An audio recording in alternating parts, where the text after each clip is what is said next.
Hi boss, இன்றைக்கான வீடியோன்னு பார்த்தீங்கன்னா சாப்பாட்டுக்கும் சரி சப்பாத்திக்கும் சரி ஈஸியாக செய்கிற மாதிரி என்னோடய ஸ்டைலில் காளான் கிரேவி எப்படி செய்யணும்னு பார்த்தலாமா. ஃபஸ்ட்டு ஒரு கடாயை வச்சுட்டு 3-4 டேபிள் ஸ்பூன் எண்ணெய் ஊற்றிக்கலாம். அரை ஸ்பூன் சோம்பு, ஒரே ஒரு பெரிய வெங்காயத்தை சின்ன சின்னதாக நறுக்கி சேர்த்துக்கலாம். ஒரு கொத்து கருவேப்பிலை, ஒரு பச்சை மிளகாய் 4 கீரி சேர்த்துக்கலாம். நல்லா இதெல்லாம் வணங்கினதுக்கப்புறம் ஒரு மீடியம் சைஸ் தக்காளி சேர்த்துக்கலாம்.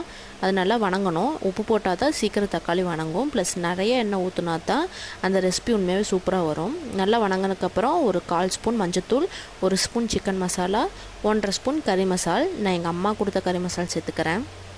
நல்லா வணக்கி விட்டுட்டு நம்ம வாஷ் பண்ணி வச்சுருக்கிற காளானை சேர்த்துக்கலாம். அது நல்லா பெரட்டி விட்டாவே போதும். தண்ணி ஊற்றணுங்கிறது அவசியமே கிடையாது. ஏன்னா காளான்லேயே தண்ணி விடும், அதனால் நம்ம தண்ணி ஊற்றணுங்கிற அவசியம் இல்லை.